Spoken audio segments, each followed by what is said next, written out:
Hello friends, Paul Pogba could be making a huge mistake. Who's he going to sign for? He is leaving Manchester United after 6 seasons.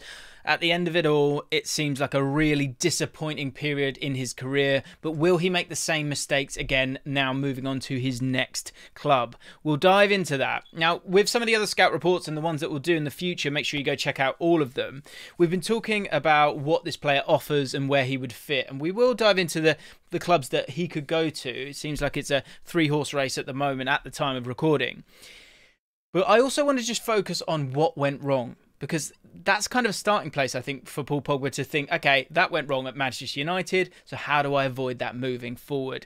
If you enjoy these types of videos, then please do let me know by hitting that like button and getting involved in the comments below. This is always a conversation. That's the whole point of this community. You guys know a lot about Paul Pogba, of course, as well, and so you might have different angles on it. So let's have a chat in the comments. Also, hit the subscribe button as well. Right, let's dive into this. So what went wrong for Paul Pogba at Manchester United? This is a layered one, guys. So layered. But we will attempt to break it down into a few sections, okay? First of all, squad mismanagement. So this isn't on Paul Pogba. Paul Pogba came into this club, and I think he got excited. I think there was a romance to it. I think there was definitely a marketing ploy that excited him, his agent, and himself.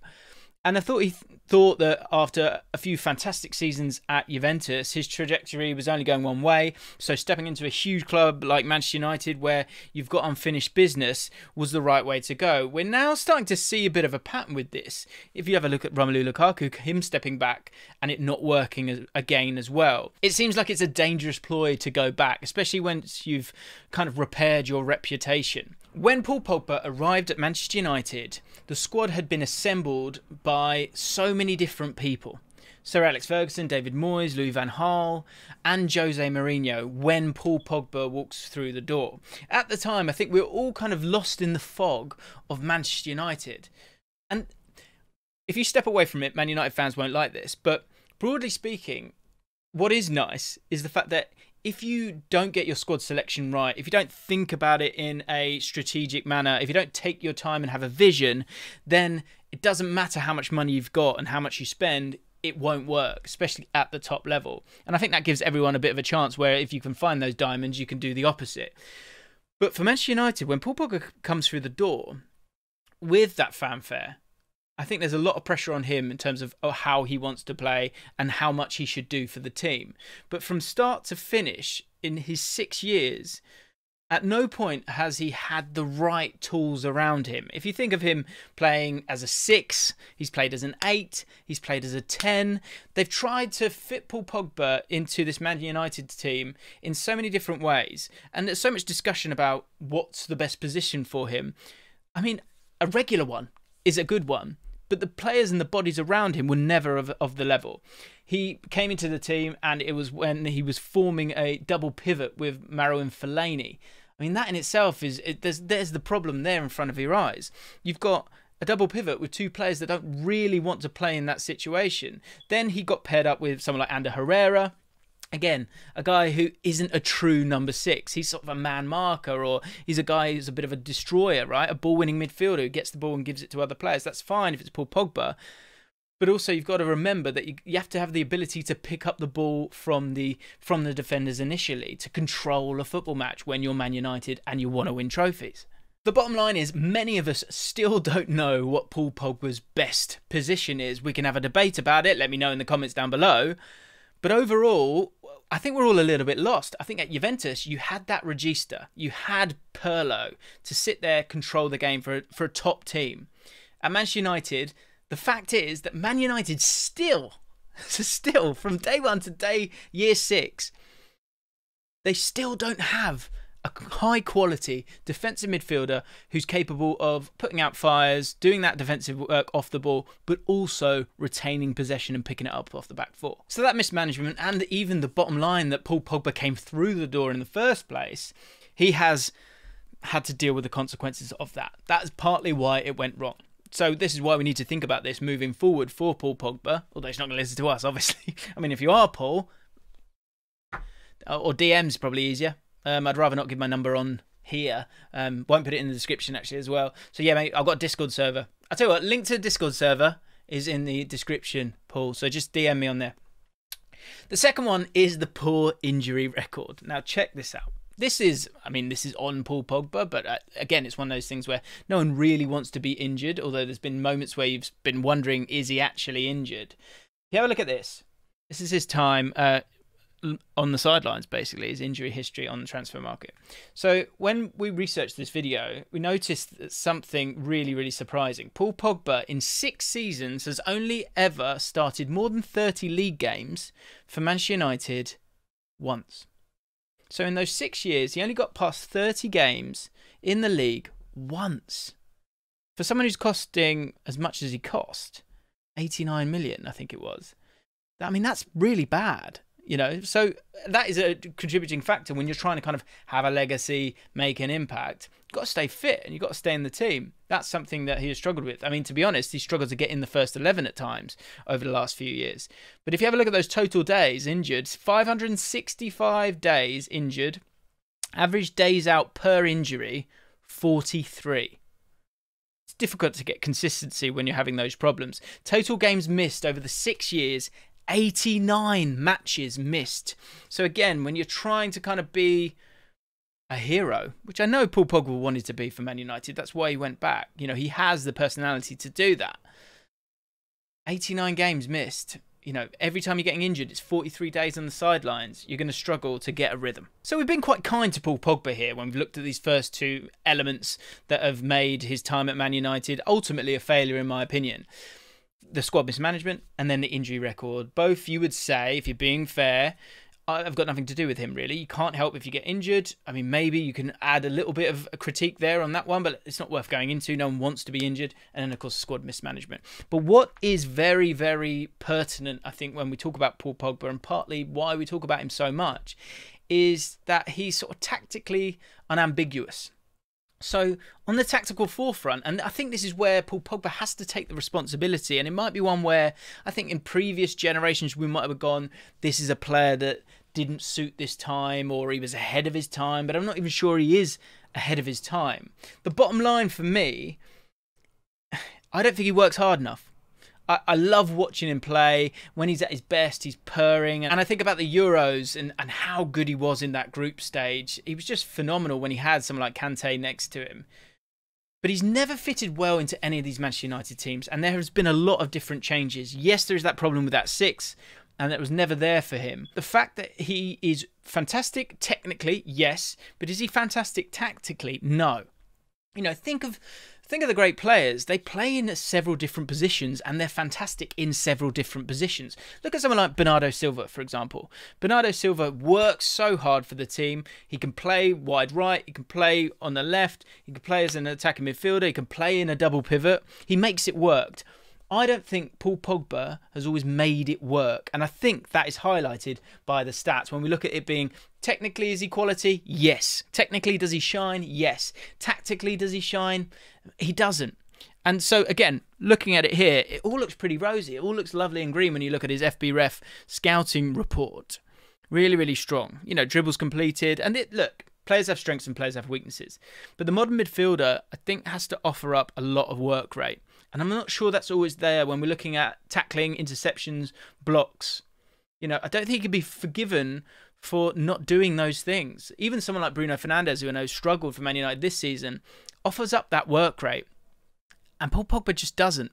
You know, when you scroll down that little bit more, pressures in the bottom 40. If you want to be an elite midfielder, you need to be doing a little bit more than that.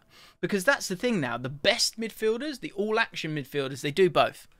And Paul Pogba, through lack of desire or whatever it might be, or not being facilitated, has made it hard for the squad. And it has meant that it's been a really poor decision signing him. Those last 3 there, tackles, interceptions, blocks, to be in the bottom 15% of midfielders, I think speaks volumes. Get to the point, Jim! So, the point I'm getting to is that how does Paul Pogba avoid another Manchester United situation? He's a free agent now, so he's got a few options there.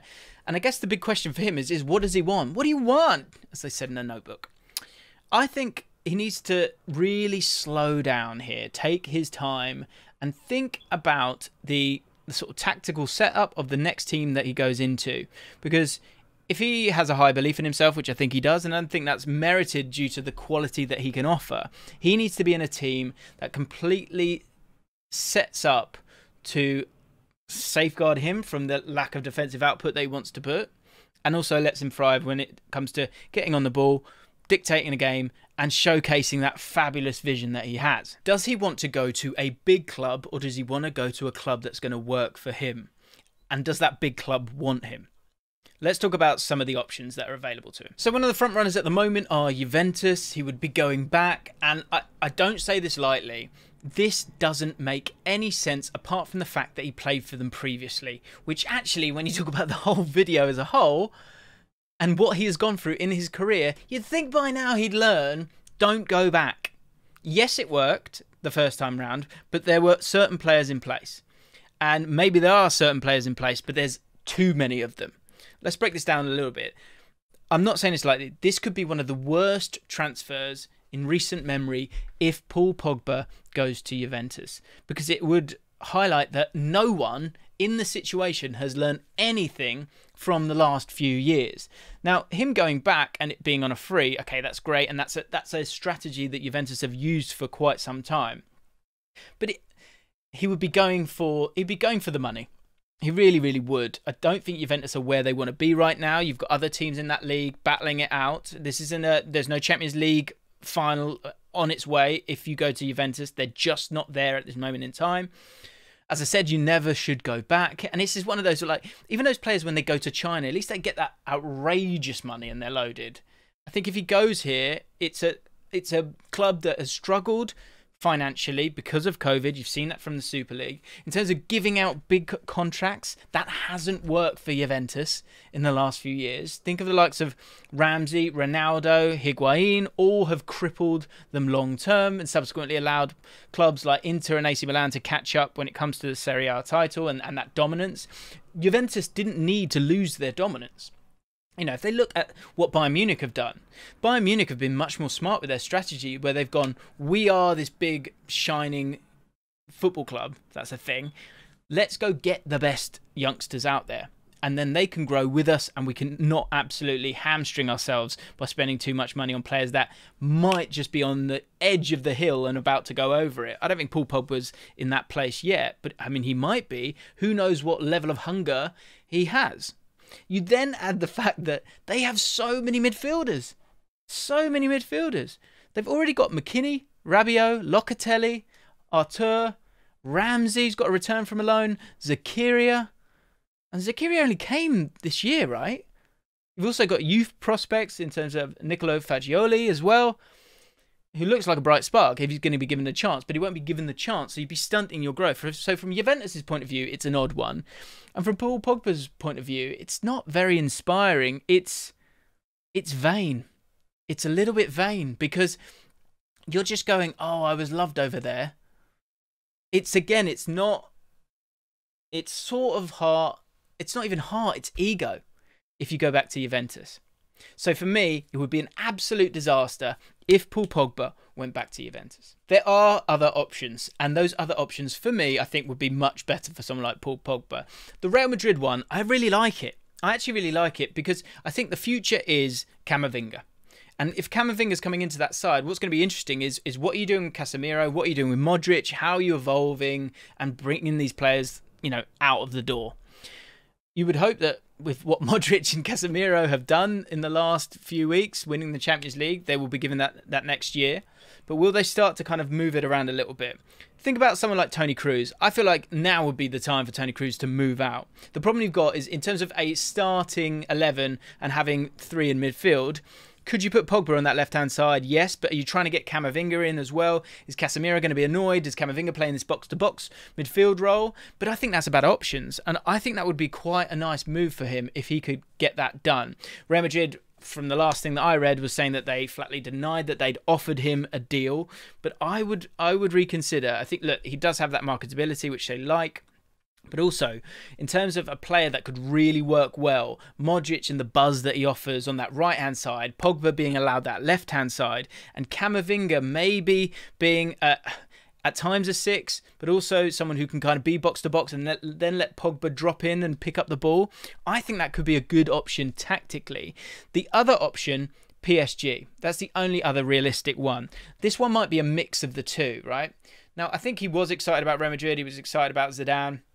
And you never know with PSG and Pochettino, maybe Zidane is on his way to PSG. And if that was the case, then you could have that alignment there. Of course, he's a lad from Paris as well. So he was from the suburbs of Paris growing up. So is that one, again, where going home in a different sense, but he might be given that kind of that credit in the bank from his time with the French national side, which he's obviously done so well for. And the French fans would love him as well. Then when you look at the team, in terms of creativity, again, it's one where it'd be interesting to see, would he start? Possibly. Because once Verratti's not in the team, and Verratti can often get injured at PSG, they don't really have that central midfield flair. And so Paul Pogba at PSG, that's one where I'm kind of like, okay, I can kind of understand it. Also, this is Mbappe FC. So is Mbappe going to have a role in this? Is he mates with Pogba? If he is, I wouldn't be surprised. That might, grease the wheels a little bit. And PSG probably have the finances with the fact that Pogba won't be bought for any kind of transfer fee and it would just be wages. That might allow them to shift the FFP around a little bit, which I'm sure they'll find a way around despite all the money that Mbappe is getting to, again, facilitate a Paul Pogba move. The only concern with this one is when we look again at those stats, pressures, tackles, interceptions. Yes, this is a dominant PSG side. Yes, in Ligue 1, you'll be absolutely fine. But when we come back to the Champions League, which is what PSG wants, is that going to hurt you when you've got a lot of players that don't seem to want to put the work in? That disjointed nature is something that he probably saw at Man United and might be something that he needs to be wary of. Right, over to you guys. What is the best move for Paul Pogba and the clubs involved? Which one is the best marriage? PSG, Real Madrid or Juventus? I think Juventus would be a massive mistake. Real Madrid and PSG makes sense. Do you agree? Let me know in the comments below. If you're new to the channel, hit the subscribe button and the notification bell and I'll see you next time.